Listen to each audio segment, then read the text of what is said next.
Guys, we are on the CFMoto 675SS today, and yeah, I want to talk about a couple things that you should consider before buying this thing, or a couple things that you should know. But if you're new to the channel, welcome to the channel where we are pursuing purpose over comfort. If I could do it, you guys can too, so get out there and do it. You can always stay in your comfort zone, but sometimes you got to push yourself. Go after the things that you want to go after in life. But yeah, with that out of the way, we're talking about the CFMoto 675. Sorry, I'm looking at the GPS. I don't know, where am I supposed to be going? This circle? Yes, this corner I'm making a left at.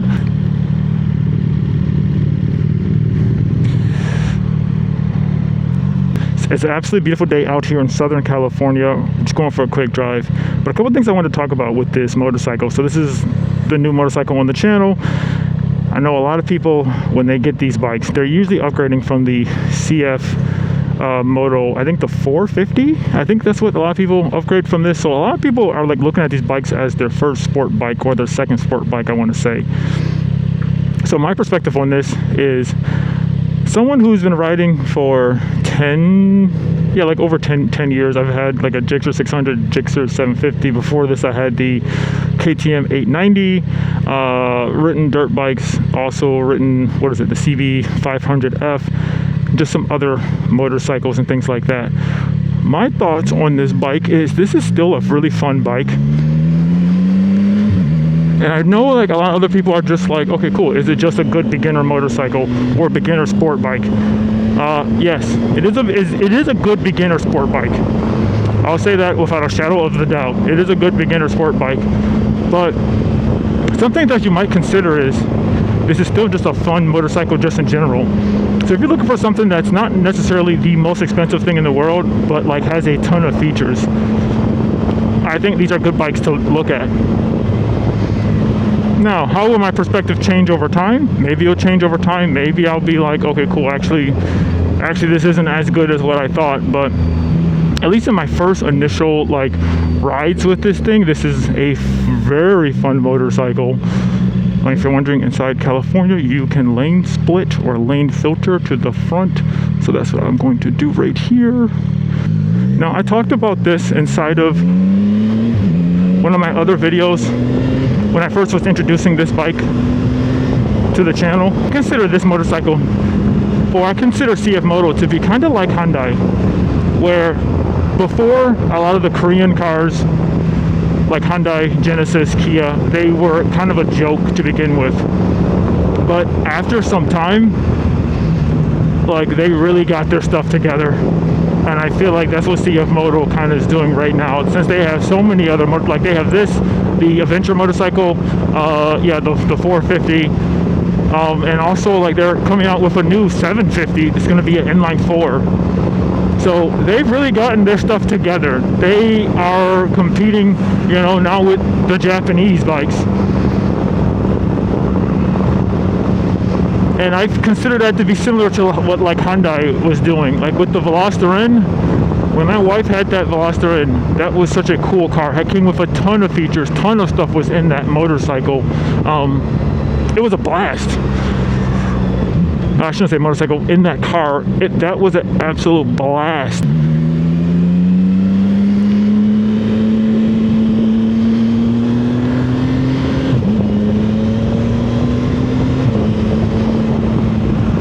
It was a blast, and I consider that to be kind of like this, whereas there are things that are going to be faster. A ZX6 will beat this. Oh, here goes Knots. Yeah, cool.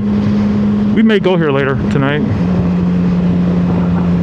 If you guys love theme park stuff and like horror, spooky stuff, check out my other channel.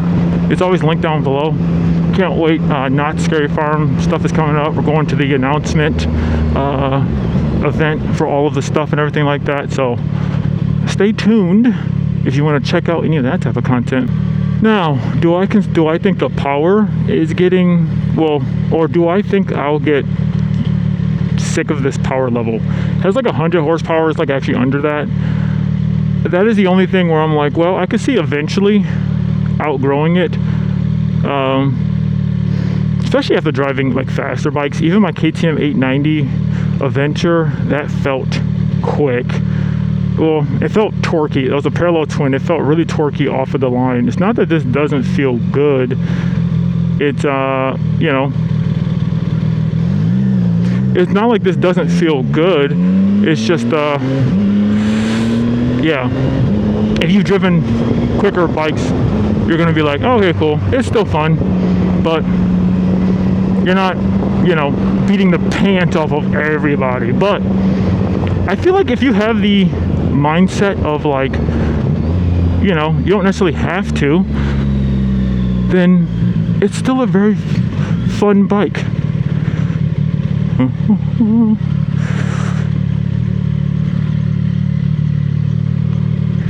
To be honest, if you're just like the only thing that you care about is like just racing people every day, like from stoplight to stoplight, then you may get sick of this. Just being totally honest. But I feel like, especially like, this is the reason why I do feel like this is a good like beginner like sport bike, because, you know, you don't necessarily like have to do that. But if you've been driving, you know, like leader bikes, yeah, obviously you're gonna want more power. I don't feel like this is like slow, but I don't also feel like this is just like the most powerful thing in the world. Like a very punchy, you know, engine, and it sounds cool. The 3-cylinder sounds cool. A straight 3-cylinder sounds cool. It's unique. Ooh, it is ballsy hot though. My God.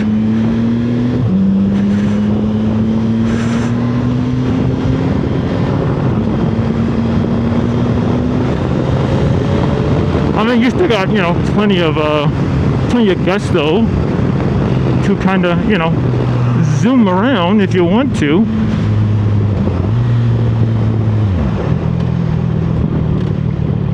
You still got plenty of abilities to zoom around whenever you want to.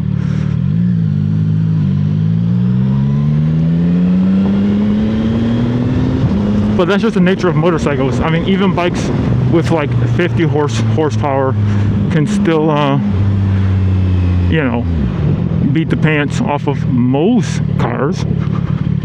So I feel like, you know, you're not going to be like, oh my God, this is such a dog, like it's so slow. But if you just driven faster bikes, you might get, you know, you might become a little bit bored with the power. The other things though, at first I wasn't sure how I liked or what I thought about was like the technology features that come with motorcycles. Because for me, yeah, like for me back in the day, like I started off on bikes that were like way older. Well, okay. I started off on bikes that were way older. So my first motorcycle that I ever had, which was super old because it was all I can afford back in like 2014 or something like that, was a 1987 Ninja 250 EX. That was the only thing I could afford. So I bought that because, yeah, that was all I could afford, was a 1987, which was ridiculous. And then my other like Gixxers were like 2000s, like, so they were like they weren't like new at all. They were like old, had no features at all. So me like getting back onto like riding bikes again, I was like pleasantly surprised to be like, oh wow, like motorcycles have so much more features and stuff like that. Because back in the day, my dream bike was a BMW S1000RR. I thought that would have been the coolest thing in the world. Because I remember at the time it came out with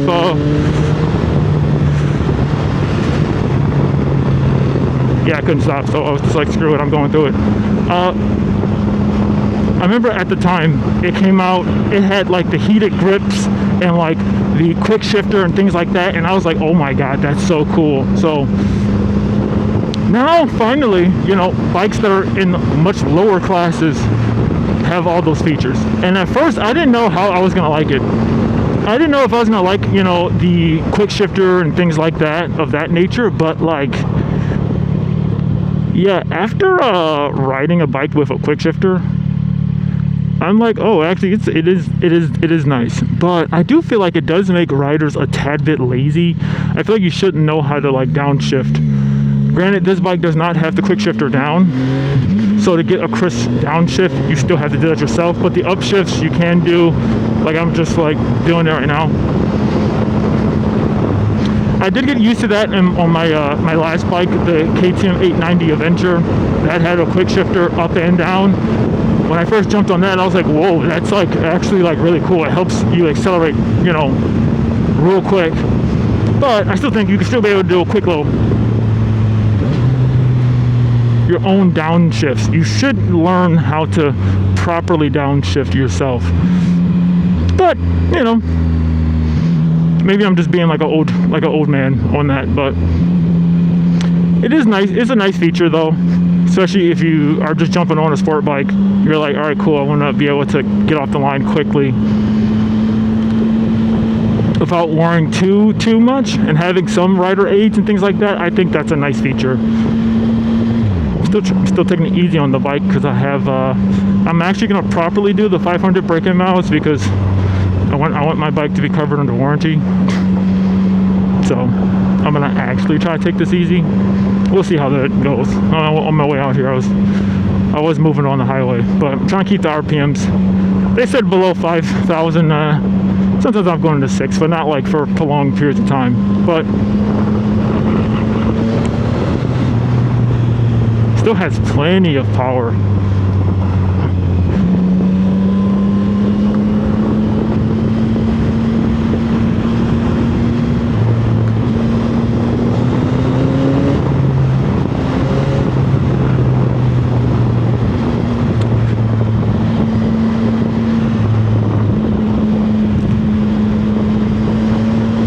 But yeah, this is a real fun motorcycle to just drive.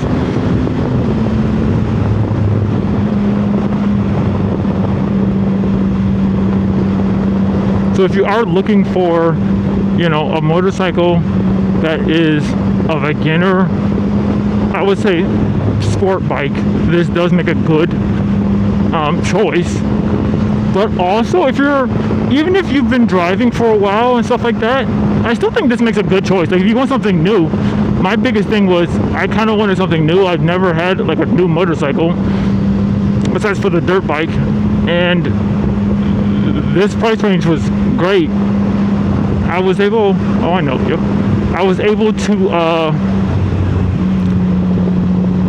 I was able to essentially, when I basically sold my KTM, I was able to break even. Yeah, I was able to break even with the KTM when I traded that in. I was able to pick this guy up brand new. So, yeah, this is a wonderful motorcycle.